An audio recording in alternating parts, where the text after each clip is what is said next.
Good to see you guys. Today we're talking all about the topic working with the willing. Guys, this is one of my favorite topics because believe it or not, I've struggled in my business. And I think a lot of times, and I say this 1,000 times, I'm like a broken record, but so many newer coaches starting to grow their business, coaches getting in that range where they're pushing for diamond, they're trying to get to that place where they can feel like they can actually start to build the foundation, where they really feel like they're stepping into a leadership role, where they're really starting to finally attract other coaches into their organizations. And, you know, they think that when you get past that point that everything just gets easy, and the reality of it is it doesn't. And this business never gets easy. But I think why this is so crucial, and we're going to talk more about it today, but if you can have a strong why going into this, it doesn't matter that it's not easy, because you still find a way to wake up every day and be grateful, right? And feel fulfilled what you're doing.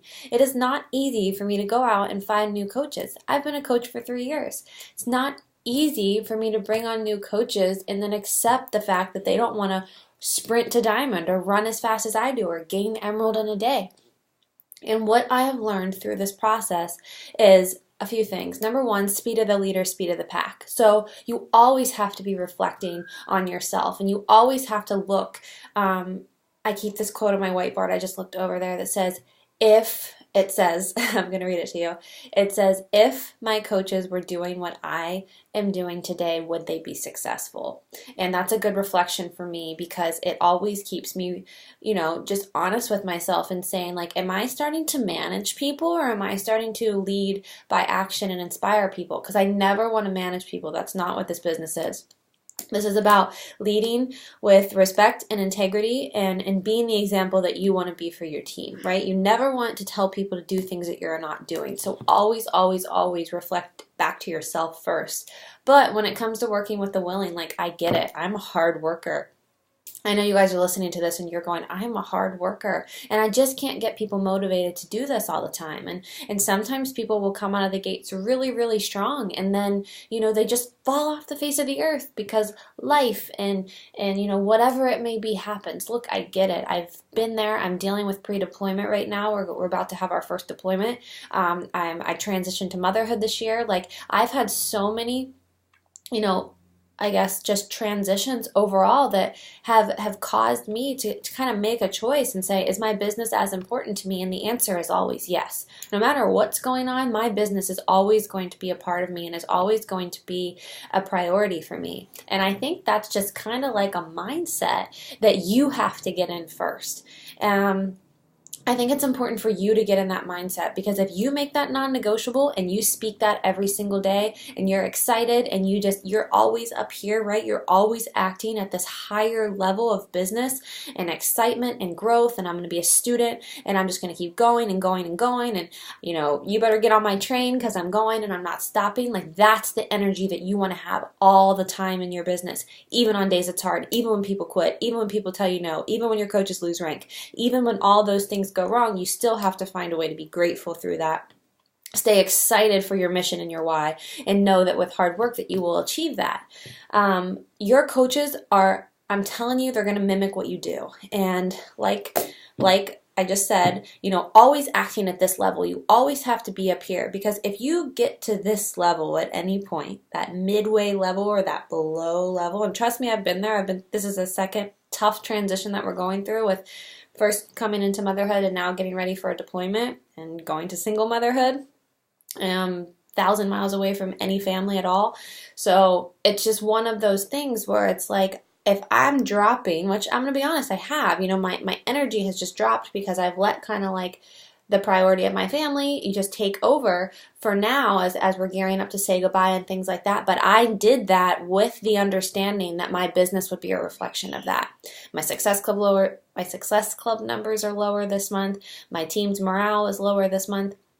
And that's just the reality of business. So take ownership for that, and know that if you got to work on yourself, you got to wake up every day and be excited. You got to find a way to just get excited, right? I was just in my living room My husband has the day off. I was just in my living room. We were cozied up on the couch, and I was just exhausted. I was absolutely exhausted. And I look at him. He's like, "Do you want to watch a show?" Like, we had just watched one of our shows, and we had to catch up on one more. And I was like, you know what? I really need to go in the office and get some work done.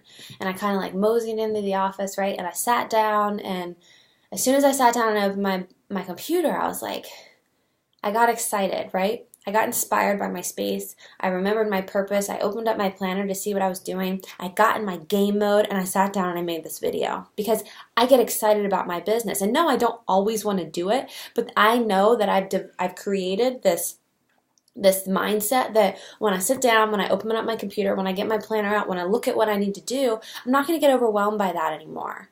I'm going to get excited because this fulfills me. And I remember this is that other part of me that's not only just a wife or a military wife or a mom. This is my thing. This is my jam, and I want to do this. So keep yourself up here. Find a way to always get up here. Even on days you don't want to do it, make sure that you take yourself to a creative space, somewhere you feel really inspired, whether you need to open up a window, sit outside and let the sunlight hit your face, take your business to a coffee shop for the afternoon, sit down in an office, whatever it is you need to do to get inspired to act at the higher level. That's where you need to be all the time, because the chances of you having more successful coaches will be because of that work ethic and that excitement that you bring to the table.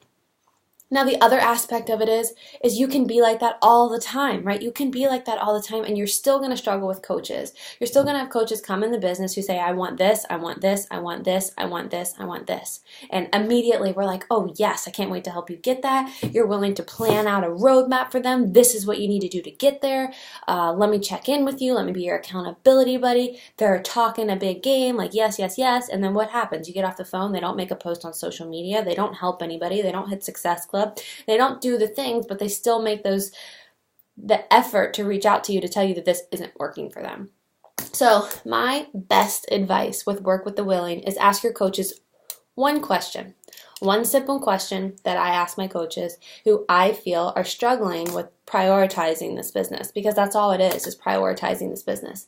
And I ask them and I say, listen, what are your goals? And they tell me their goals, and they're always really big, amazing, awesome goals. And I say, okay, listen, I'm going to be completely honest with you. By the sounds of those goals, you either need to lower your goals, like lower your standards for what you want to achieve this month, or you need to up your work ethic. What's it going to be? Because you cannot achieve what you want to achieve by doing what you're doing right now. And I simply say that because a lot of this business, guys, is about getting real. We're not saying things to people to be mean. We're saying things to people because we want the best for them. And sometimes it takes that little gut punch, that little gut check that we have to give our coaches to let them know, hey, look, I'm here to help you achieve your goals. I'm here to help you see success. And sometimes we need to hear those things. So I always say to them, I'm like, listen, here's your goals. So you either need to lower your standards, lower your goals, or you need to up the work ethic. Because the goals that you want up here and the work ethic down here, there's no way that's going to match up. And I leave it in their hands. I say, so what are you going to do? What's it going to be? And I give them that opportunity. And guys, if they still don't show up, then you have to cut the ties, okay? You have to learn to respect them as a person. You have to respect them as a challenger. You have to respect them as a friend. But you can't get mad at them. You can't get mad at them if they don't want, or if they say they want and they don't show up. It's not our job to build this business for them. And I think so many people, so many times, get so emotionally invested in the people that they help. Trust me, I'm 100% guilty of it too. I'm a blue personality. I'm all about relationships. And I feel like I fail people when they don't become successful. But I have to look at the big picture. I can't help somebody become successful if they're not willing to put in the work. But if they're willing to put in the work with me, oh man, I'm running with you 100%, because that gets me so fired up. And I absolutely love working with girl bosses that just want to kick this business's ass and just go for it. Like, that is totally my jam and I love it. But if people aren't there, we have to stop with the negativity of getting mad and pushing them out. You have to cut the ties of saying, all right, look, they're just not ready. And I believe when they are ready, that they will come back around. So what I do in that sense is I I encourage them as a challenger. I'm like, let's backtrack. How about you just focus on working out and drinking your shake every day?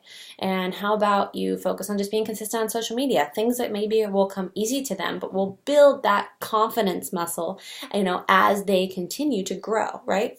So with coaches who aren't just where you want them to be or don't have that commitment level, all you can do is offer a solution to help them help themselves. And, keep that friendship, keep that support, because at the end of the day, we are still supporting our coaches. Even our most successful coaches, we should still be supporting them. If you have a 2-star, a 5-star, a 10-star diamond on your team, you should still be supporting them because it still means something. It still means something to me when my coach Rachel will message me and say, congratulations on that achievement. Even though I don't need that from anybody else, but it still feels good to know that she's thinking of me and to know that, she notices what I've done 3 years into the business, far past the time when, I need that recognition to keep thriving.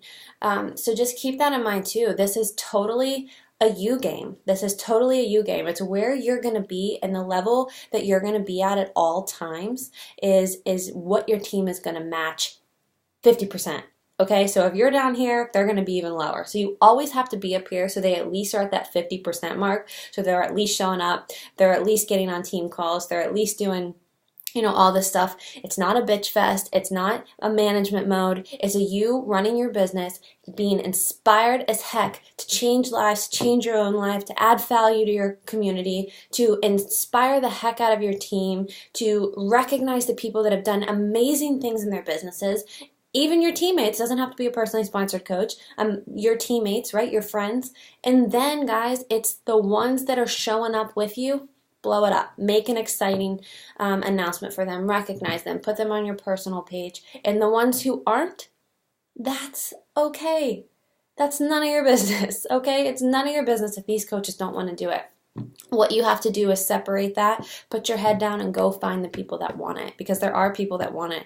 What are there, 8 or 7 mentors on this training right now? We're dying to have it. We want it. There's so many. How many of you are in this group? You want it. You're dying to have it. That means there's other people out there too. You really just have to focus on connection. Make sure you're helping people reach their goals and not your goals, and stay excited through this process. Stay grateful through this process. And I promise you, when you just let go of those stragglers and you work with the willing, you stay excited to help the people in the business that want to be helped in the business, it frees up a whole lot more of the BS, right? You can push that out. You can treat those people as challengers and as friends and be there for them. But as far as game mode, as far as work mode, you have your list of people who are ready to run with you, and it opens up your door to be able to find more. It opens up your door to be able to invest more in your challenge groups, invest more in those challengers, help people see true transformations, and it's the ripple effect of that. So I'm so sorry this is long, but I hope you guys got something out of that. And what I did too was I really wanted to push on you guys today the vital process, because my best coaches have been walking billboards of the vital process. They come in as challengers, they get results, they believe in the business, they decide to be coaches, and they're long-term because this product and program and company has truly changed their life. So attaching the vital process for you. And I want you guys to post below your call to action of today. I really want to hear from you guys.